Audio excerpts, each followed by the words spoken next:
To the ordinary citizen, unlawful detention, brutality by security operatives, judicial overreach or denial of justice are the major human rights violations in the country. In Abuja on Tuesday, the National Human Rights Commission brought out a dashboard of more extensive and threatening human rights abuses. From mass displacement to mass killings and abductions, Nigerians are being stripped of their humanity. The Commission wants the government and policymakers to move from words to actions and put priority on human life and conditions. As we engage with these dashboards, I call on all stakeholders, government, private sector, civil society, and citizens to act decisively. Let us commit to the National Action Plan on the promotion and protection of human rights, strengthening early warning systems, strengthening referral systems, scaling digital reporting tools, and fostering multi-sectoral dialogue.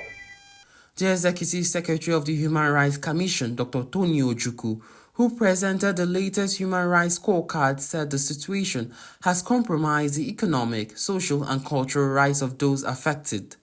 The figures released by Ojukwu presented the serious nature of the situation. The state of vulnerable population in Nigeria should be of great concern to governments at federal, state, and local levels.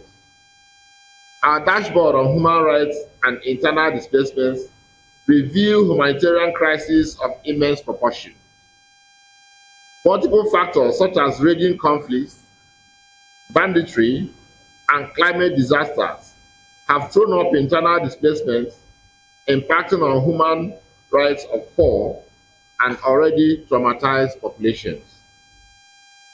Our engagement with Community Protection Action Group members in projects documented 8,966 displacements between May to July and a cumulative of 53,261 from February to July. Senior Human Rights Advisor Hilary Ogboma broke down the data further, noting a steady rise in complaints across the Commission's 38 collection points nationwide. North Central topped the chart with over 152,000 complaints, while the Southwest recorded the list.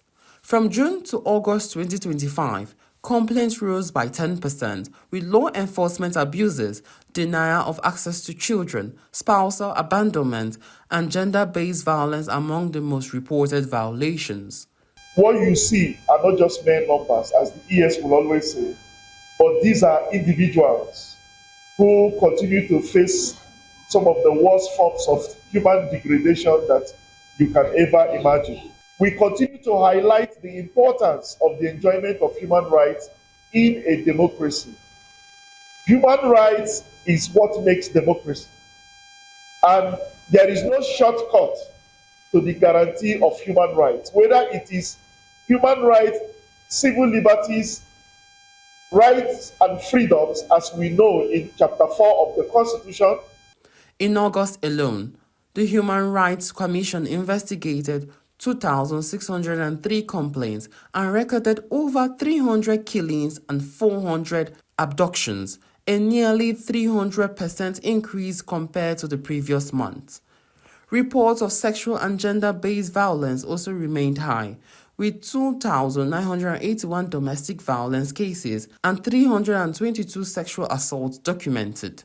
The Commission flagged Benue, Katsina, and Zamfara as hotspots, describing them as killing fields where communities suffer repeated attacks with little effective protection. For the month of August, we had the Northeast recording the highest number of completed complaints. The top 5 states that have human rights complaints completed in the month of August is Bauchi and our headquarters, as well as Lagos, Kwara, Kano, and Borno.